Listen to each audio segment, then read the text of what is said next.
Assalamualaikum warahmatullahi wabarakatuh.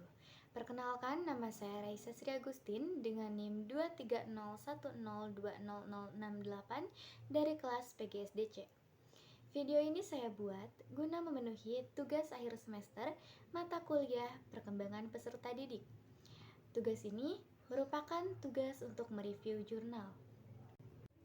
Dari beberapa artikel jurnal yang telah saya baca yang berkaitan dengan mata kuliah perkembangan peserta didik, saya tertarik dengan salah satu judul artikel, yaitu Dampak Keluarga Broken Home Terhadap Perubahan Kepribadian Anak Usia Sekolah Dasar dari Jurnal Cakrawala Pendas dengan penulis Rahman Wahid dan kawan-kawan, volume dan halaman volume 8 nomor 4 Oktober halaman 1626 sampai 1633 tahun 2022 dengan reviewer saya sendiri Raisa Sri Agustin dengan NIM 23010200068, tanggal review 2 Juli 2024.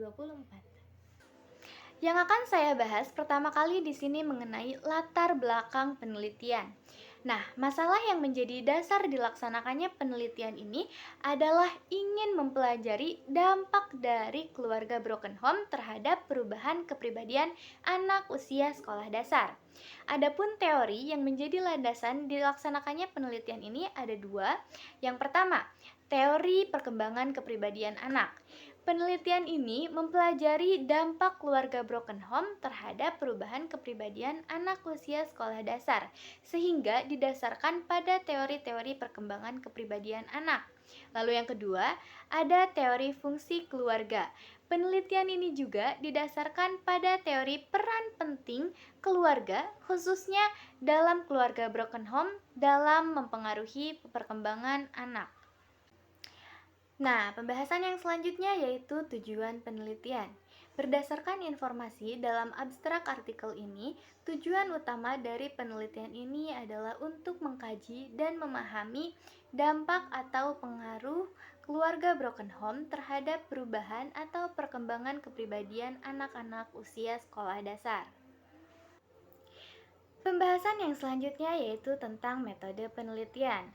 Nah, metode penelitian yang digunakan dalam penelitian ini adalah metode studi kepustakaan atau library research. Adapun metode yang digunakan untuk menganalisis permasalahan dalam penelitian ini yaitu dengan mengkaji berbagai literatur, sehingga dapat memperkuat analisis yang dilakukan. Selain itu, proses analisis deskriptif juga dilakukan dengan mengaitkan pemikiran para ahli tentang broken home dan perilaku anak. Kemudian pembahasan yang berikutnya yaitu tentang hasil yang diperoleh dari penelitian ini. Ada beberapa poin.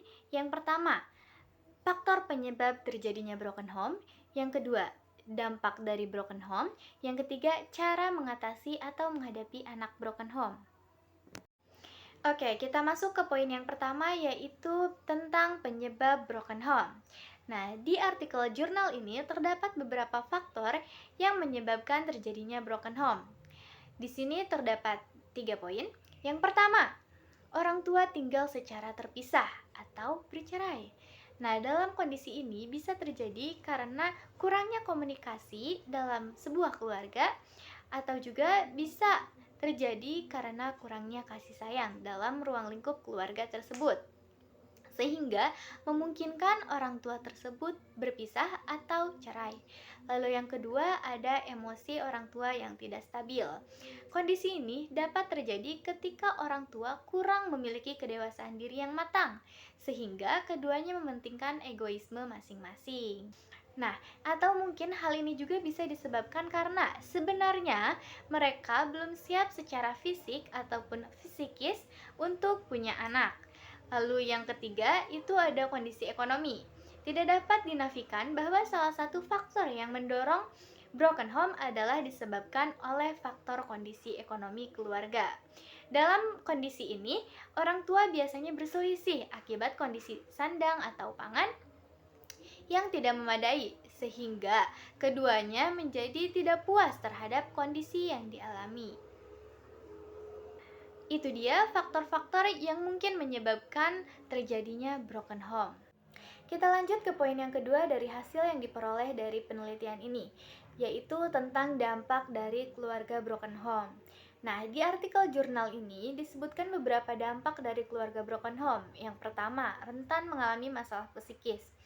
Nah, kecenderungan anak dengan latar belakang keluarga broken home biasanya mengalami masalah psikis atau gangguan kesehatan mental karena disebabkan mereka mau tidak mau harus menerima kenyataan bahwa kedua orang tuanya akan berpisah. Lalu yang kedua, membenci orang tua. Nah, mereka harus menerima kenyataan bahwa keluarganya tidak lagi harmonis. Sedangkan pada posisi saat itu, anak sedang sangat membutuhkan kasih sayang dan perhatian dari orang tuanya. Hal inilah yang menyebabkan anak bisa membenci orang tuanya. Yang ketiga yaitu mudah dipengaruhi oleh lingkungan. Nah, biasanya anak dengan kondisi psikis yang kurang sehat itu akan lebih mudah untuk terbawa atau dipengaruhi oleh lingkungan. Nah, ini tuh bisa sampai berbahaya. Nah, contoh yang sering ditemukan dari permasalahan ini yaitu anak yang melarikan diri dari rumah. Lalu yang keempat ada memiliki pandangan hidup tak lagi berarti. Nah, ini tuh salah satu hal yang berbahaya karena ketika anak sudah memiliki pemikiran seperti ini, ketika mereka merasa lelah, ketika mereka merasa sangat lemah atau putus asa, mereka bisa sampai berniat sampai mengakhiri diri karena tidak ada yang menasehatinya, jadi kayak nggak ada yang ngerangkul dia gitu. Nah, terus yang kelima, tidak mudah bergaul. Nah, biasanya anak dengan latar belakang keluarga broken home itu akan lebih introvert atau mereka cenderung tidak suka keramaian karena mereka merasa kurang percaya diri dan gak ada yang nge-support gitu, gak ada yang ngebuat mereka jadi semangat untuk bisa mengenal lingkungan luar lagi. Yang terakhir yaitu yang keenam, mengalami permasalahan moral. Artinya, dalam situasi pasca broken home, proses tumbuh kembang anak akan kurang berjalan secara optimal. Selain itu, anak yang berasal dari keluarga broken home cenderung akan memiliki kepribadian yang sulit ditebak atau bisa juga mereka itu menjadi pelin-pelan. Kadang wataknya keras, kadang juga mereka menjadi sentimental. Oleh karenanya, broken home dapat menimbulkan masalah pada moral anak. Sekarang kita ke poin yang terakhir dari hasil yang diperoleh dari penelitian ini, yaitu tentang cara mengatasi atau menghadapi anak dengan latar belakang keluarga broken home. Yaitu yang pertama, anak-anak yang berasal dari keluarga broken home itu alangkah baiknya didampingi oleh orang-orang terdekatnya, sehingga anak-anak dapat terhindar dari melakukan tindakan-tindakan tercela dari pengaruh-pengaruh yang tidak baik. Lalu yang kedua, dalam situasi anak yang sudah cukup mengkhawatirkan, maka diperlukan konselor atau psikolog yang berpengalaman dalam bidang tersebut sehingga anak dapat memperoleh bimbingan konseling yang tepat. Lalu yang ketiga, dapat dilakukan dengan pendekatan spiritual sehingga anak-anak akan lebih didekatkan pada pendekatan religius. Nah, jadi secara umum hasil dari penelitian ini menunjukkan bahwa keluarga broken home memiliki dampak negatif terhadap pertumbuhan kepribadian anak usia sekolah dasar, seperti menurunnya percaya diri, motivasi belajar, serta adanya kecenderungan untuk menarik diri atau berperilaku agresif atau depresi. Nah, itu dia hasil yang diperoleh dari penelitian ini. Selanjutnya kita lanjut ke kelebihan dan kekurangan. Nah, selanjutnya kita ke pembahasan tentang kelebihan dari artikel jurnal ini. Ada beberapa poin yang saya tulis di sini, kelebihan dari artikel jurnal ini. Yang pertama, fokus penelitian. Jurnal ini berfokus pada topik yang sangat relevan dan penting, yaitu dampak dari keluarga broken home terhadap perubahan kepribadian anak usia sekolah dasar. Ini merupakan topik yang sering dibahas dalam konteks perkembangan anak. Lalu yang kedua, kontribusi ilmiah. Hasil penelitian ini memberikan wawasan berharga tentang bagaimana keluarga broken home dapat mempengaruhi perkembangan kepribadian anak. Temuan ini dapat berkontribusi pada pemahaman yang lebih baik mengenai isu-isu psikologis yang dihadapi anak-anak dalam situasi keluarga yang tidak utuh. Lalu yang ketiga, aplikasi praktis. Nah, penelitian ini dapat memberikan implikasi praktis bagi orang tua, pendidik, dan profesional yang bekerja dengan anak-anak, terutama dalam memahami dan mendukung anak-anak yang berasal dari keluarga broken home. Lalu yang keempat, kebaruan topik. Nah, topik penelitian ini tetap relevan dan memiliki nilai kebaruan mengingat isu keluarga broken home dan dampaknya terhadap anak-anak masih menjadi perhatian penting dalam masyarakat. Nah, jadi secara keseluruhan, jurnal ini tampaknya memberikan kontribusi yang berharga bagi pemahaman kita tentang topik yang penting dan sensitif ini. Meskipun artikel jurnal ini memiliki cukup banyak kelebihan, namun artikel jurnal ini juga memiliki beberapa kekurangan yang menurut saya kurang dalam artikel jurnal ini. Ada beberapa poin yang saya catat. Yang pertama, metode penelitian yang digunakan hanya studi literatur, tidak ada pengumpulan data primer seperti wawancara atau observasi lapangan. Hal ini dapat membatasi kedalaman analisis dan pemahaman terhadap dampak keluarga broken home secara langsung. Lalu yang kedua, referensi yang digunakan masih terbatas, sehingga pembahasan teoritis dan kontekstual dalam jurnal ini kurang komprehensif. Lalu yang ketiga, terdapat kekurangan data empiris yang mendukung temuan dalam jurnal ini.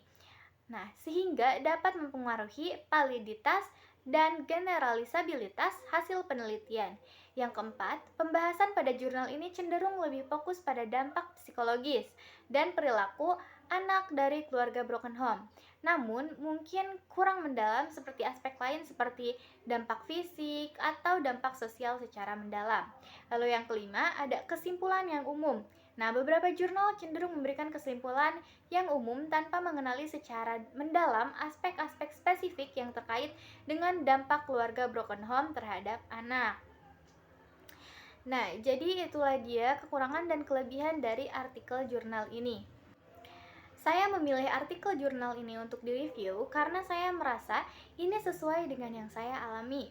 Dan saya juga berasal dari keluarga broken home. Saya ingin memastikan apakah artikel jurnal ini isinya sesuai dengan apa yang saya alami. Ternyata sesuai. Itulah alasan mengapa saya memilih artikel jurnal ini untuk direview.